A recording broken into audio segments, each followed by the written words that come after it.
Bonjour. Bonjour. Vous êtes le président du conseil d'administration de la Bourse des valeurs mobilières de Tunis et vous êtes également le directeur général de Tunis Valeurs. La Bourse de Tunis est en train de vivre une grande mutation cette année à travers une multitude d'introductions en bourse. Est-ce que vous pensez que cet engouement des sociétés est juste la conséquence du resserrement du crédit bancaire et le manque de liquidité bancaire ou bien une attirance et une réelle attirance des sociétés vers le marché financier tunisien? Tout d'abord, merci d'être venu chez nous, merci de nous donner cette opportunité de répondre à vos questions. Pour revenir sur ce qui s'est passé sur la Bourse de Tunis, effectivement, l'année 2013 peut être une année record en termes d'introduction en bourse. Nous avons d'ores et déjà introduit 7 sociétés, nous sommes en train de commercialiser la 8e. Et nous espérons terminer l'année entre 11 et 12 sociétés, ce qui ferait à peu près une introduction par mois, ce qui est un vrai record effectivement pour la Bourse de Tunis. Ceci étant, le resserrement de crédit qu'a connu la Tunisie en ce moment, un certain resserrement de crédit, ne peut pas expliquer à lui seul cet engouement vers la bourse. Je pense que cet engouement est dû surtout au travail de fond qui a été fait par les intermédiaires en bourse, qui sont allés voir les entreprises pour leur expliquer les vertus d'une introduction en bourse, pour porter la bonne parole et pour dire aux entreprises que s'introduire en bourse n'est ni lent, ni coûteux, ni compliqué. Et nous avons donc eu la chance d'avoir toutes ces sociétés s'introduire. Donc pour répondre à votre question, je pense que c'est les deux à la fois. Mais la plupart de ces nouvelles introductions ont déçu les actionnaires par leurs publications semestrielles qui ont été pour la plupart très en dessous des chiffres annoncés dans le business plan. D'après vous, ceci est dû à une négligence de la part des évaluateurs ou bien des sociétés cotées, et quels seraient les effets de ces écarts pour les prochaines introductions, compte tenu également de la déception face à l'évolution des cours ici? En fait, je pense qu'on ne peut pas réellement parler de négligence. Il faut savoir qu'une évaluation, le sous-jacent d'une évaluation, c'est le business plan que présente la société aux analystes financiers. Ces analystes financiers qui évaluent les sociétés vont utiliser des méthodes communément admises partout dans tous les marchés. Le business plan est fait par la direction générale de la société sous la responsabilité du conseil d'administration. On ne peut pas bien sûr reprocher à une direction générale ou à un conseil d'administration d'être ambitieux sur son business plan. Le rôle et la responsabilité des analystes, c'est de challenger ce business plan pour être le plus réaliste possible. Effectivement, nous avons vu un écart au niveau des publications de ces nouvelles sociétés, nouvellement introduites sur la Bourse de Tunis. Tout d'abord, je souhaiterais rappeler que la conjoncture du pays est quand même un peu compliquée en ce moment, et ce qui peut expliquer en partie cet écart-là. Et deuxième chose, nous sommes à la moitié de l'année et nous espérons que ces sociétés pourront rattraper le retard accusé pour tenir finalement leur BP vers la fin de l'année. Il y a une grande partie des petits porteurs qui se plaignent aujourd'hui du rythme accéléré des introductions et des manques de coordination entre les intermédiaires, ce qui a lourdement affecté la performance du Tunindex. Pensez-vous que le marché tunisien soit assez mature pour supporter un grand nombre d'introductions en si peu de temps? Lourdement affecté, je ne le pense pas. Quand vous dites lourdement affecté, est-ce que vous parlez de l'indice? Et à ce moment-là, l'indice, depuis le début de l'année, est flat, dans une conjoncture encore une fois difficile. Nous sommes sur un indice qui a quasiment 0,6% de progression. Donc on ne peut pas réellement parler d'un choc qu'a reçu le marché. Ceci étant, il y a eu un effritement total des volumes en bourse. C'est ça qui nous... le vrai problème, et je pense, est celui-là. Maintenant, il faut être conséquent. Il faut se poser la question de savoir à quoi sert un marché financier. Le marché financier sert à financer des entreprises, et financer des entreprises, c'est de les admettre en bourse, de leur permettre de faire leur développement via un mode de financement qui n'est pas celui que connaît l'entreprise tunisienne depuis longtemps, qui est le financement bancaire. Ajouter à cela que ceci permet aux investisseurs d'avoir une plus grande diversification au niveau de leur placement. Mais malgré la diversité des secteurs d'activité de sociétés nouvellement introduites, on n'a pas observé de nouvelles liquidités arriver sur le marché. Est-ce dû au manque de visibilité politique ou à l'absence de la culture boursière en Tunisie? En fait, c'est dû aux deux. La culture boursière en Tunisie, que ce soit l'association des intermédiaires en bourse ou la Bourse de Tunis ou les intermédiaires en bourse, nous sommes en train de faire tout ce qu'il faut pour promouvoir le marché financier, pour expliquer le marché financier, pour lutter contre des dogmes ou des idées arrêtées sur ce marché financier, sur la complexité de ce marché, pour dire aux gens que Le marché, c'est assez simple pour y venir, c'est un lieu dans lequel se rencontrent des offreurs et des demandeurs d'argent et que c'est une possibilité de financer les entreprises. Maintenant, concernant ce qui s'est passé depuis le début de l'année, effectivement, tout est lié à la situation par laquelle passe la Tunisie, la situation principalement politique.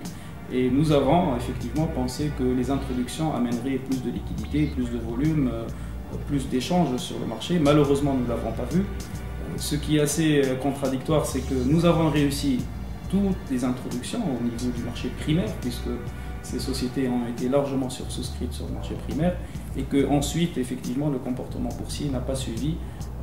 J'impute en grande partie la situation à ce qui se passe actuellement au niveau du pays d'une manière générale.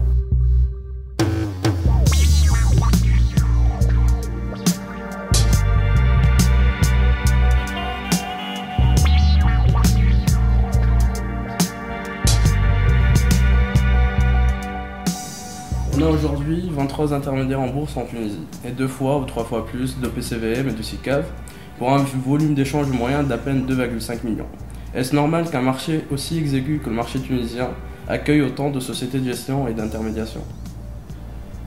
Pour corroborer ce que vous dites, effectivement... Il faut dire aussi qu'il y a quasi-monopole de la part de Tunisie Valeurs et Maxa qui ont une grande part de marché et qui contrôlent, qui gèrent la plus grande partie des volumes échangés sur la bourse de Tunis. D'ailleurs, on peut observer les sociétés qui sont cotées, qui sont gérées par ces intermédiaires-là, c'est les plus actifs sur le marché, c'est celles où il y a le plus de volume d'échanges, alors que beaucoup d'autres sociétés sont négligées, que ce soit par les intermédiaires, par les investisseurs. En fait, pour corroborer ce que vous dites, effectivement, les chiffres du marché financier tunisien sont très clairs. Aujourd'hui, si vous regardez la partie intermédiation en bourse, il faut savoir que les 5 premiers intermédiaires de la place représentent à peu près 60% du trading, ce qui est beaucoup. Aussi au niveau de la gestion d'actifs, le marché tunisien, aujourd'hui, les 5 premiers gérants du pays gèrent aussi à peu près 65% des actifs. Donc effectivement, un nombre assez important d'intermédiaires en bourse, un nombre assez important de gestionnaires d'actifs crée incontestablement un contexte concurrentiel plus difficile et je suis totalement d'accord avec vous pour dire qu'une consolidation de ce marché serait la bienvenue sur le marché tunisien. Un rapprochement entre les opérateurs pourrait donner une taille plus critique aux uns et aux autres. En effet, les 2 dernières années ont été très difficiles pour les sociétés de courtage tunisiennes avec des volumes d'échange qui s'amenuisent de plus en plus. Peut-on avoir une idée sur la variation de vos résultats entre 2010 et 2012 ? Tout d'abord, je souhaiterais dire que Tunisie Valeurs est une société qui est sur 3 lignes de métier. Il n'est pas seulement sur la ligne de métier d'intermédiation en bourse. Bien sûr, l'intermédiation en bourse est un métier important chez nous, mais le métier le plus important chez nous, c'est le métier de la gestion d'actifs. Et donc, nous sommes le 2e gérant du pays avec à peu près 700 millions de dinars de fonds sous gestion, sous diverses formes, c'est-à-dire des SICAV, des FCP, des comptes, etc. Et aujourd'hui, effectivement, la situation entre 2010 et 2012 s'est dégradée. Grosso modo, nos bénéfices ont reculé dans une plage de 35 à 40% entre 2010 et 2012. Et je pense que c'est une situation qui a affecté un peu tous les opérateurs du marché. Il y a aussi votre filière Integra Bourse qui est installée au Maroc, qui connaît des difficultés. Et c'est une mauvaise expérience pour vous qui pourra pénaliser votre développement en dehors de la Tunisie?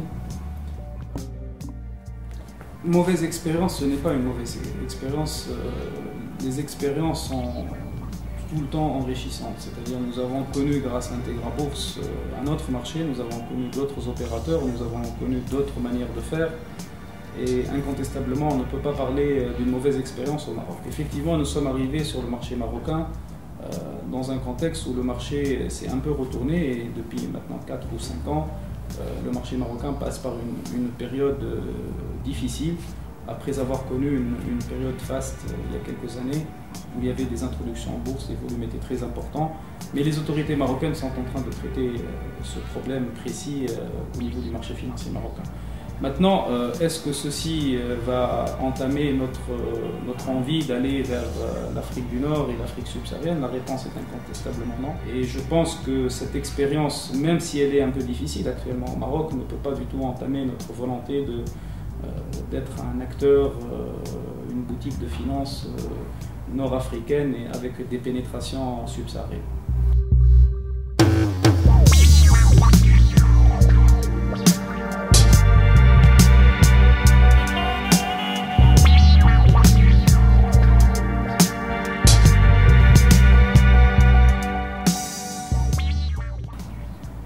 Il y a aussi un grand sujet d'actualité qui a fait un petit buzz sur les réseaux sociaux les derniers mois. Vous étiez victime d'une grande campagne de dénigrement.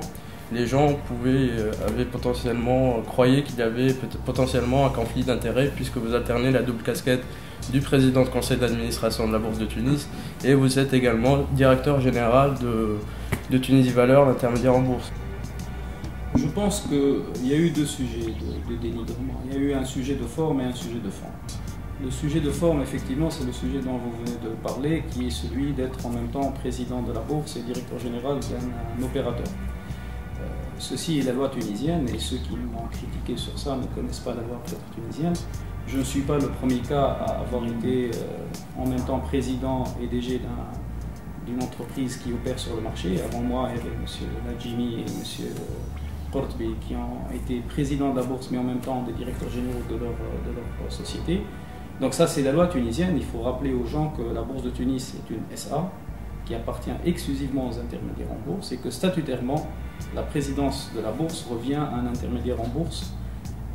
J'ai été élu au mois d'avril 2011 par mes pairs en tant que président pour un mandat de 3 ans et j'en suis extrêmement fier.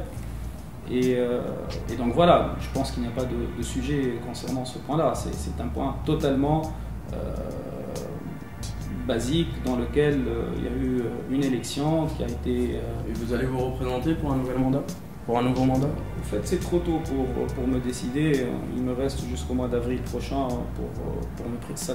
Ça dépendra de beaucoup de choses. Pour la deuxième question, la question que j'appellerai de fond, c'est les gens pensent que ce président a été à l'origine de cette accélération des introductions en bourse et beaucoup de gens pensent que ces introductions en bourse ont fait baisser le marché.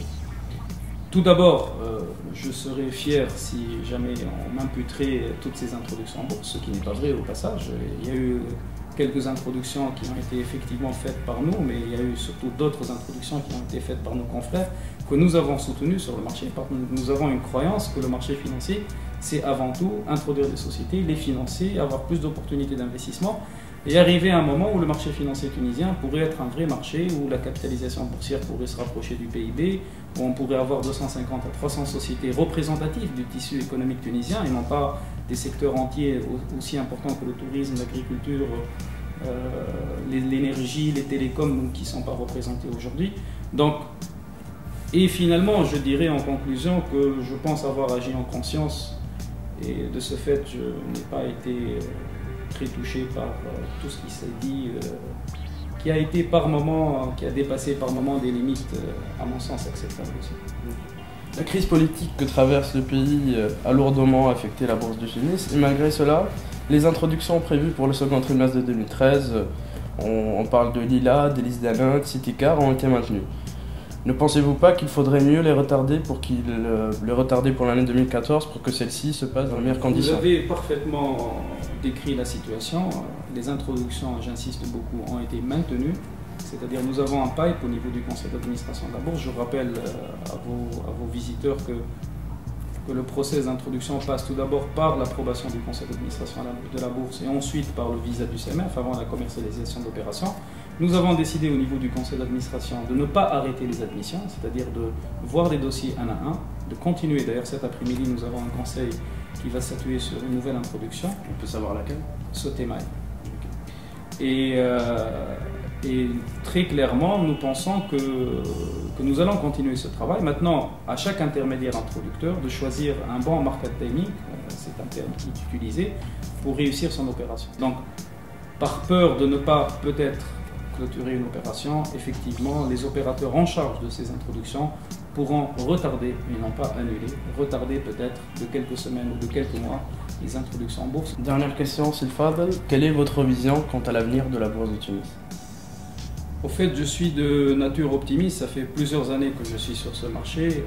Je pense que nous avons, à partir de 2012, créé un cercle vertueux, lequel cercle vertueux, c'est de changer un peu la perception de la Bourse de Tunis, que les opérateurs financiers commencent à comprendre que c'est un lieu dans lequel les entreprises peuvent se financer.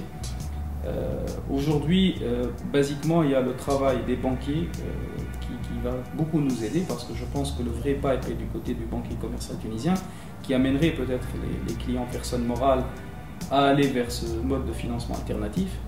Il y a aussi le travail des capital risqueurs qui pourront faire plus de sorties via la bourse. Il y a aussi le travail des intermédiaires en bourse qui vont aller continuer à démarcher, expliquer aux entreprises les vertus d'une introduction en bourse. Il y a aussi les plans que pourrait mettre en place le gouvernement, les pouvoirs publics, pour coter plus de sociétés publiques. Tout ça amènerait, je l'espère, sur 5-6 ans, une bourse plus importante en termes de capitalisation.